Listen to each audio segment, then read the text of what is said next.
Giles O'Grady here, Kerry Hurling Games Development. With me today I have Eamon Fitzgerald, the GA officer in the IT Tralee, and I have South Kerry Hurling GDA Colin O'Brien with me as well. So today what we're going to do is we're going to go through a series of kind of circuit based exercises basically, but these are exercises that would be game specific. So exercises and activities that you would use in game situations and prepare games for us, prepare players for us. So it's you can incorporate it into any part of your training session, during the training session, at the very end as part of your circuits, or you can just do it as a training session as well, and this can be done indoor or outdoor or whatever the case may be. Okay, so we're going to get straight into it and we're going to start with activity 1.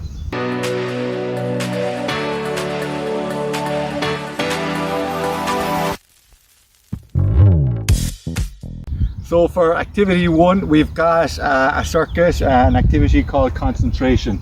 So basically for this, I've got a square marked out here, 5 meters, 5 meters, 5 meters, 5 meters. In between, Eamon's in the same size square over there where the blue cones are, but in between we've got 15 meters. So the aim of this is basically, I'm going to strike the ball over to Eamon. I've got to perform an up-down. So an up-down is when you just down and up like that. So I've got to be ready then before Eamon hits the ball back to me.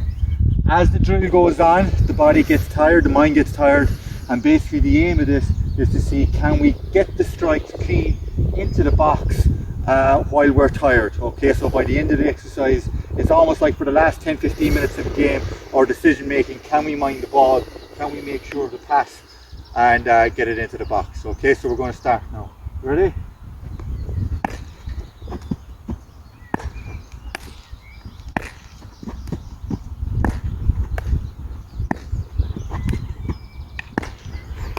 So that's our skill, that's our station 1.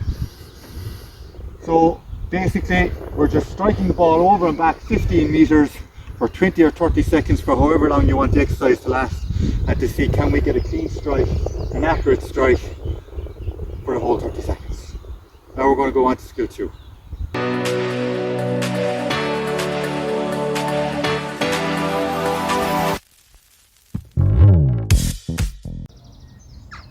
So for skill 2, we've got a game called TRACKMAN, okay? So basically what we're going to do is, Eamon's on a blue cone here.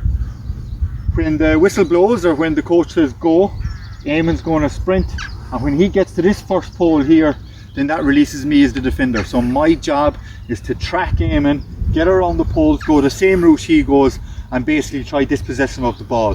However long the activity lasts, whether it's 20 seconds, 30 seconds, whatever the case may be, within the rules of the game, Eamon's only allowed to catch the ball twice. Okay, outside at the very end, there's a red cone. So once Eamon gets around that, he's sprinting back here, and if he gets back here within the 30 seconds or 20 seconds, whatever the time allocated is, he stays going again until the whistle blows. Okay, and then when you come around to the next time you're doing this, you'd swap roles. I'd be the forward, Eamon would be the defender. Okay, I don't go until Eamon gets to this pole here. Okay, whenever you're ready, Eamon.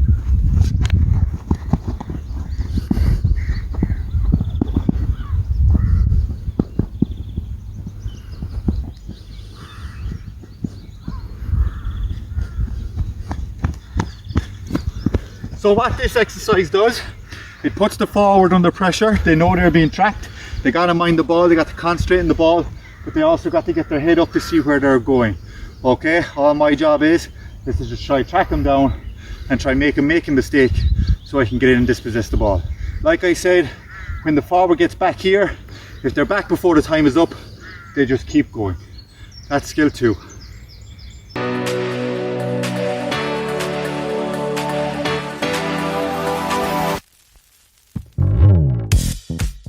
So for skill 3, we got a game called reaction. Okay, so basically what it is, I'm just 2 meters behind Eamon. Eamon's going to face away from me, so he's going to have his back turned to me, and basically my job is to just pop the ball either at the side of Eamon or over his head, and he's got to react and try catch it like that. Okay, now one of the key things that we're looking for here in a game situation, obviously we're reacting when we see the ball so we can be quick off the mark, but also that our first initial step is forward, so that whether you're a back or a forward, that you're on your toes and that your first step isn't backwards, that your first step is always forwards to get out in front. Okay, so we'll just demonstrate 1 or 2 goes here.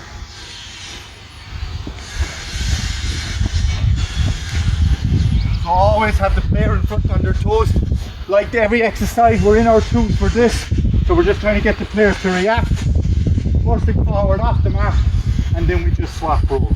Okay, making sure that our first step, if we can, is forward by being on our toes. That's skill 3.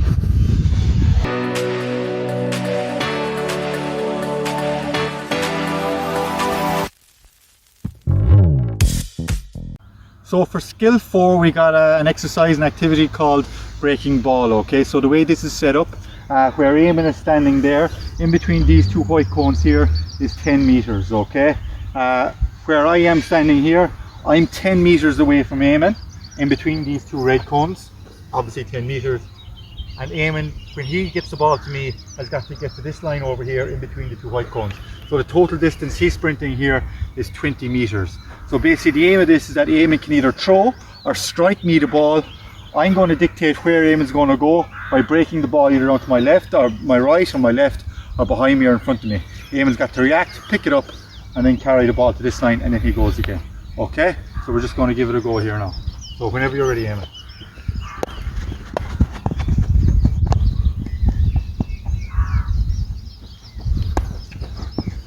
So as the player is throwing and catching the ball, so you can hold on a second, Eamon. So for a person that's breaking, that's trying to read a breaking ball, for Eamon, he should be trying to read where my body position is. So if I'm turning this way, chances are the ball's going to either drop here or in front. Okay, and likewise, if he strikes me the ball and I just turn this way, he knows he's got to work off on this side then. So it just gives players a little bit of reaction over 20 meters on the breaking ball. That's skill 4.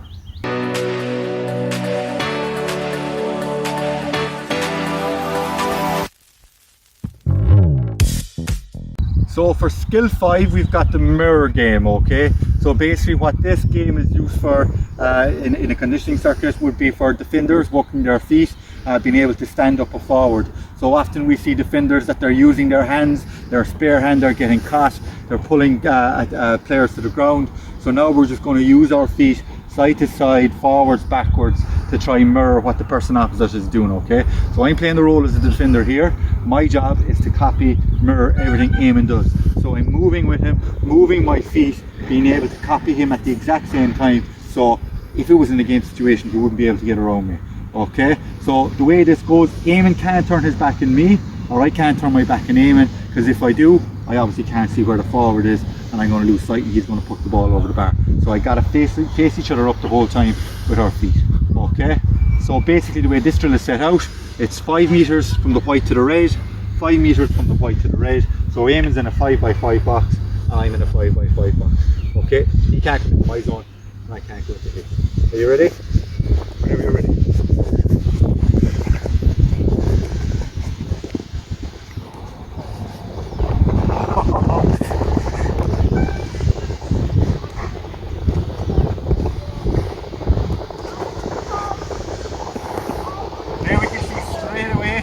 Forward has the advantage over the defender in that they're thinking that little bit quicker, and he knows what he's doing before I know what he's doing. Okay, so I've got to stay defending with my head up, keep my eye on Eamon, but at the same time still moving my feet, seeing what he's doing and not having my head down. So that's why we call it the mirror game, that I'm trying to copy everything Eamon does. That's skill 5.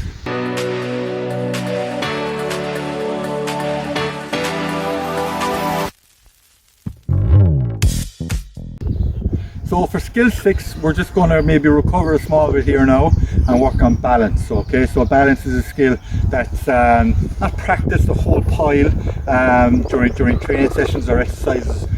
So what this does is that it just gives players a chance to recover from the exercises that they've done. So you could plant this in the middle of your circuit, and then it gives them a little bit more time to recover and prepare for the next set of exercises while still working on something. Okay, so for this exercise, basically, okay, the way we're going to set up, myself and Eamon, we're just roughly around a meter apart, this distance. Okay, any further the game's not going to work because you're either going to be reaching forward and you're going to fall off balance. Okay, so for this, myself and Eamon, our hands are going to be shoulder height. we can move them across, but we can't move them up or down. Okay, the reason we can move them across is that the hands are the only place of the person that you can push to try and knock them off balance. So if I push Eamon in the chest, he gets the point straight away because I obviously didn't hit his hands. Okay, so the objective, either push their hands or make them miss yours. Okay, and we're alternating legs every time that we go into a round. Okay, you ready? Go. That's one. So now we're going to change legs. So I made Eamon miss my hands and fall off balance. Go.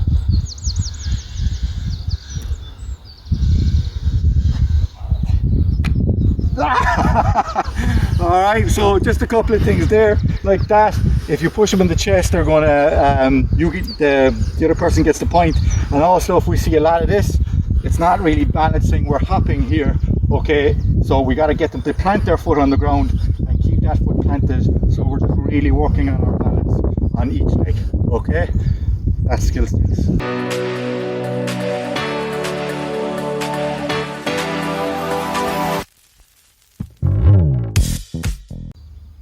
So for skill 7, what we have is it's called breaking the tackle. Okay, so often we see players, especially in underage groups, that when they're faced up by a person, that they'll either go backwards or they'll go off to the side to strike the ball. That they're not inclined to break the tackle.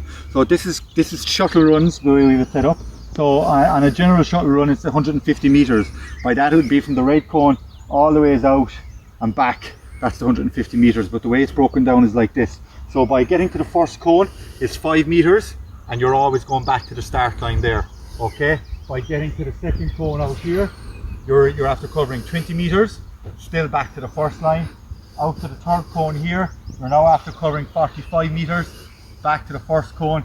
Getting out to the second last cone then, which is 80 meters, back to the first cone, and then out to the last cone, which is 125, out from your very first cone. And if you get all the way back, that's your 150 meters. So for this, okay, generally these are done without, might be done without a ball, might be used as a fitness exercise. So we're going to use it as a breaking the tackle exercise. So Eamon's going to stand between me and the line that I'm supposed to get to every time. He's not going to apply a massive bit of force, but he's just going to try stop me, and I can just try break the tackle. After I break the tackle, I'm going to leave it on the line that I'm supposed to go to, and then Eamon will just recycle and recycle and recycle. Okay, every time you're starting with a jab lift. Are you ready?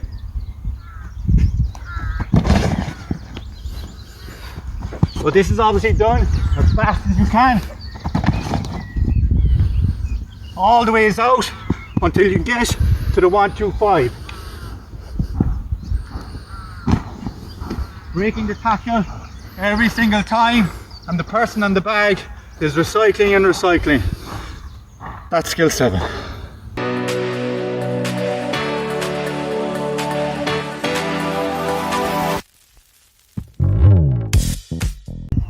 So for our last skill, we've got a skill called strike and move. Okay, so this is where we're going to take our 4 steps with the ball in our hand, and we're going to strike the ball to a player opposite, ideally a forward. Okay, so what this is aimed at working at is that generally, especially in particular, maybe you might see with underage players, is that when they get the ball in their hand, their first instinct is to take a tap on their hurley or a touch on their hurley before they ever even move. Okay, so we want to get that out of their system. We want them to be able to take 4 steps and then use their opportunity to put the ball on the hurley.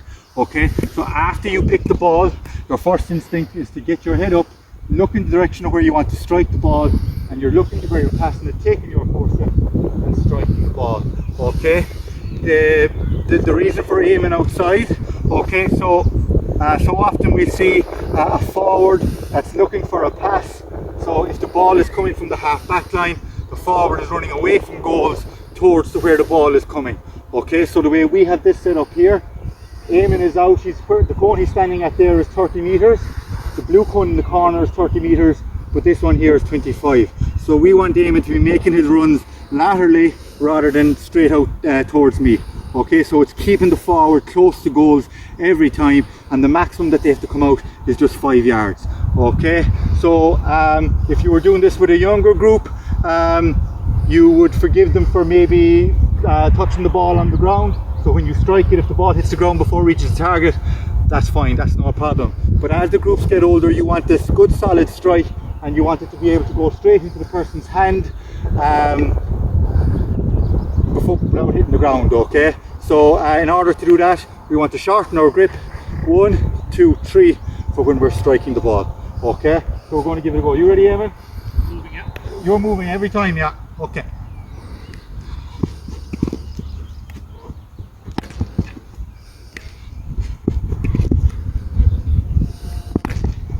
So Eamon's the inside forward. He's just moving left and right, trying to loosen the finger every single time. And all I'm doing is picking the ball, taking my 4 steps and striking every single time. Okay? That's our last and final skill.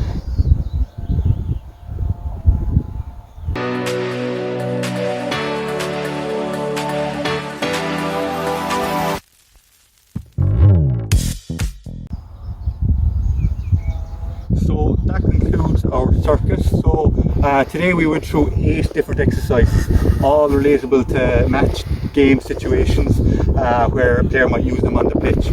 Okay, so myself and Eamon were doing the skills. It was 2 players per exercise. Obviously that's set up for 16 players at your training session.